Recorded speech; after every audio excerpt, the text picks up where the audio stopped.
No educator thinks, I wonder what I can do today to undermine my students, subvert their efforts, turn them off from learning, and limit their achievement. Most educators say, I would do anything, give anything to make my students successful. Yet so much of what we do has the opposite effect from what we intend.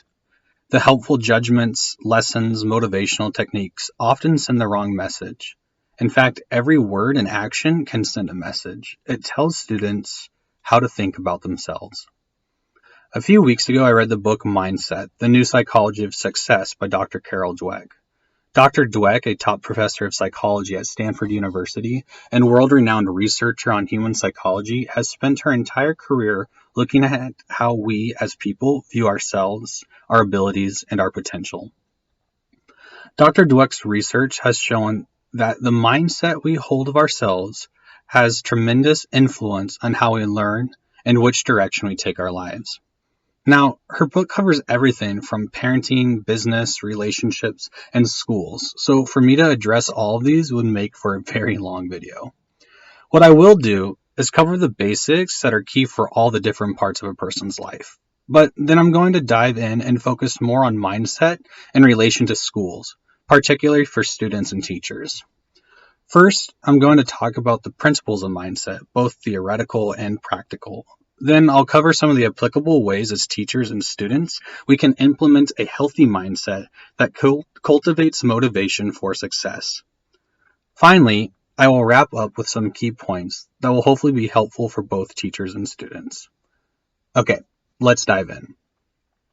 First, it's going to be helpful to define what Dr. Dweck means when she says mindset. In relation to the book, Dr. Dweck is referring to the states of one's perspective on their abilities, intelligence, and motivations. After years of research and observing people, this perspective was broken down into two types of mindset, fixed and growth. According to Dweck, we all have either a fixed mindset or a growth mindset. Heads up, you're going to want a growth mindset after hearing all this, and here's why. In a fixed mindset, it's so crucial to be perfect right now. It's because one test or one evaluation can measure you forever. Well, at least research shows that people with fixed mindsets believe this. People with fixed mindsets tend to stick with what they know. To put it simply, if they know it, they can show it. And if they can show it, then they can receive compliments from others, which drives their happy feelings. If you're an educator, you know where this leads, but we're going to get into that later. A person with a growth mindset, however, is playing a whole different game.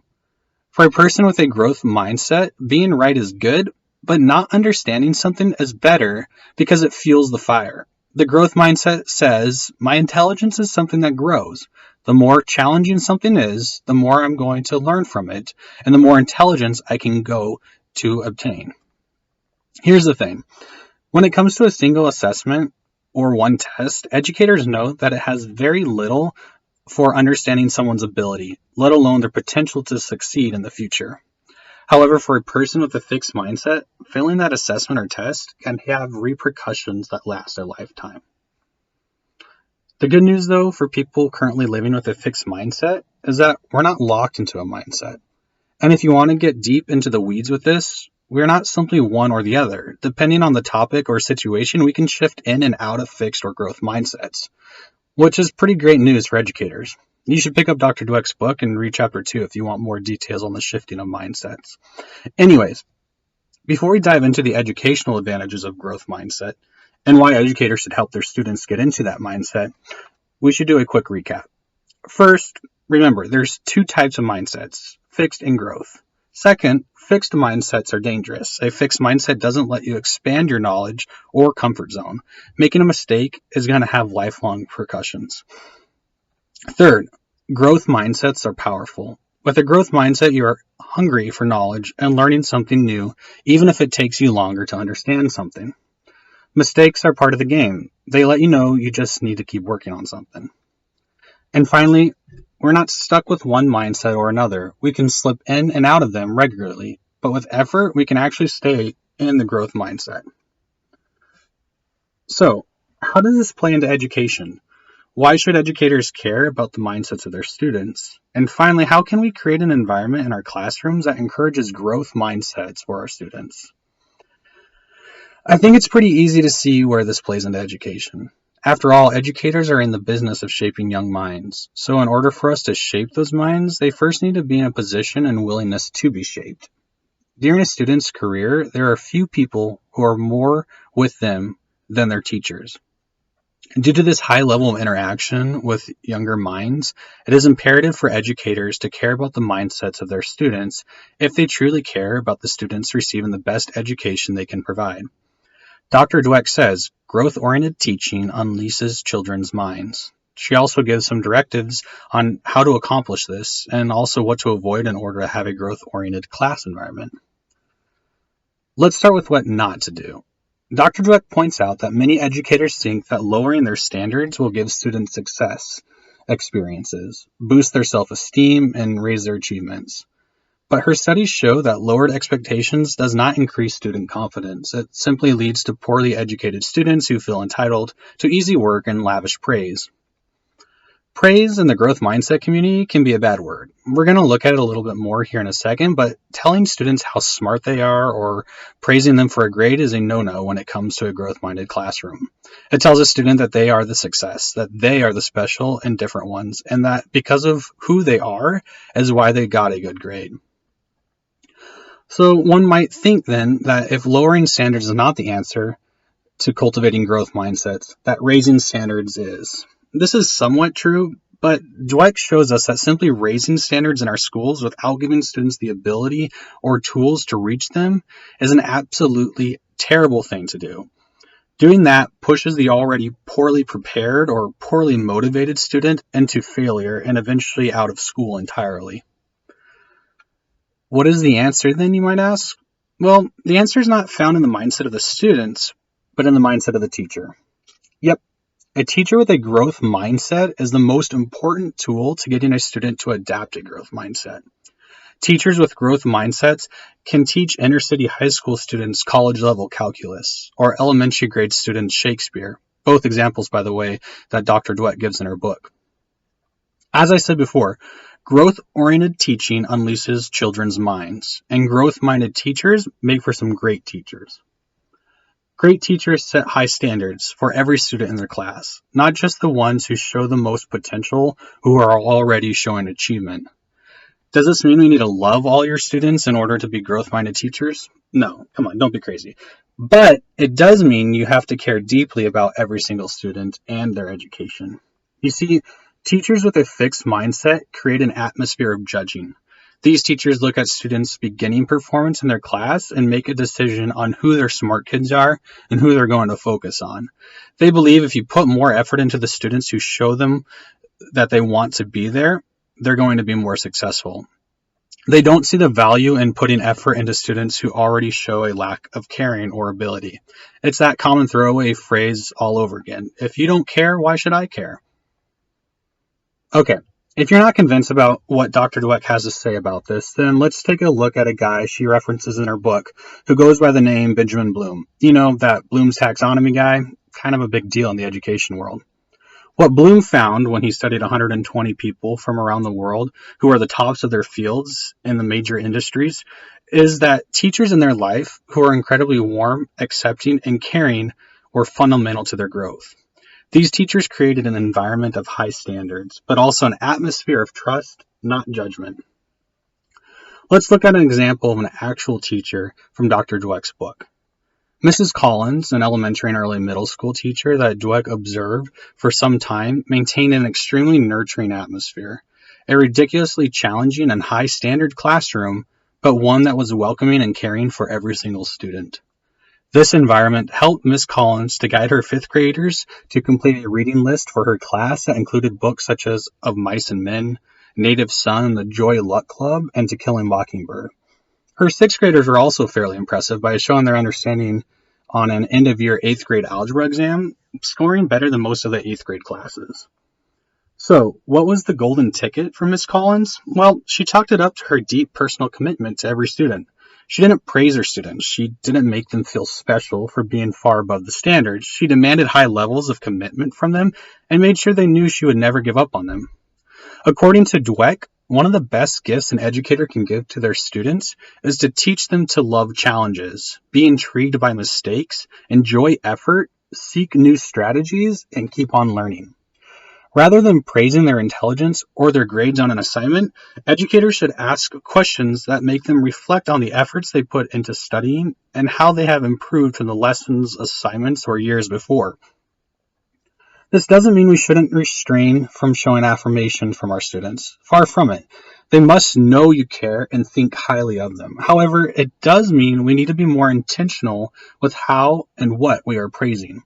We need to stay away from praising that judges their intelligence or talent, or praising that implies that we're proud of them for their intelligence or talent. We can appreciate our students as much as we want for the growth-oriented process. This means we should praise them in a way that shows we value their efforts and choices, their hard work and determination.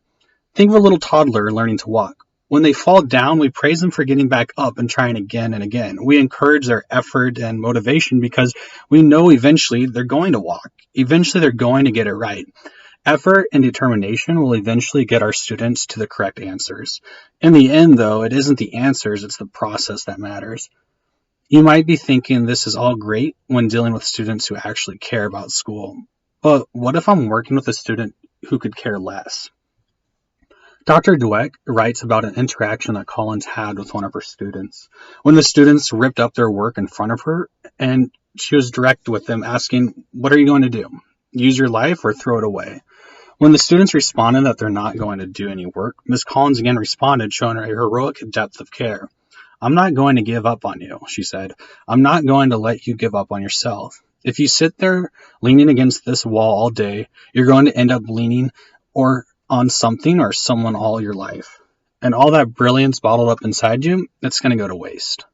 The student at this point went up to the board, but still refused to write. Again, Miss Collins showed her dedication to students.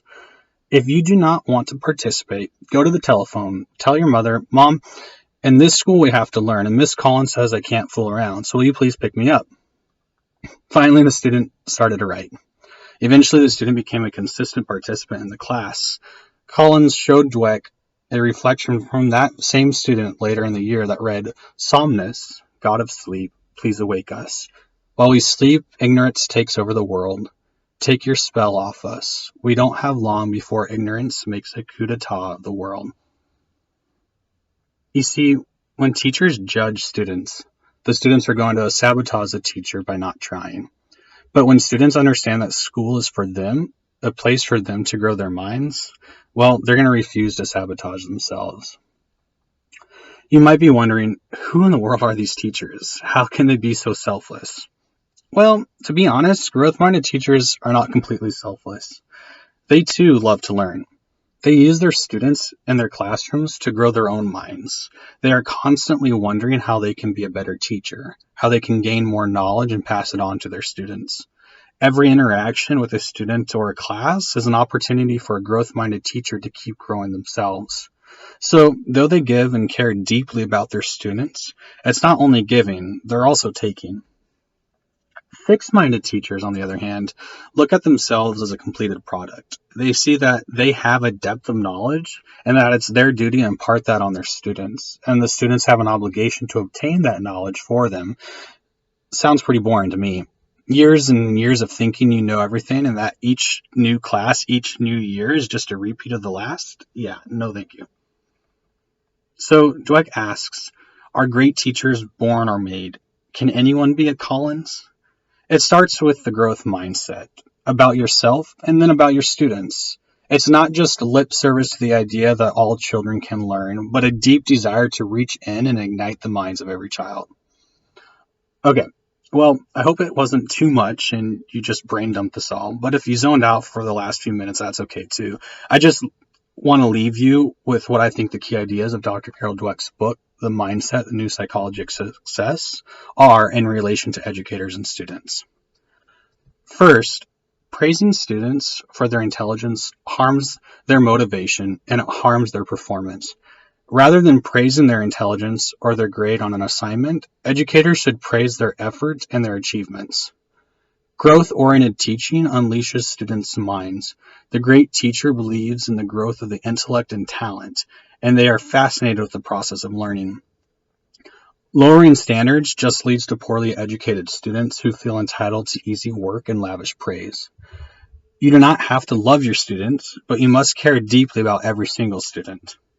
A growth-minded teacher creates an atmosphere of truth and not judgment. Growth-minded teachers love to learn and are constantly seeking ways to improve their teaching and themselves as much as their students. And finally, growth-minded teachers tell students the truth and then give them the tools to close the gap. I hope this video has given you a lot to think about and that it grows your mind a little. And if you want to know more, you should totally pick up Dr. Dweck's book and give it a read yourself. Thanks for watching.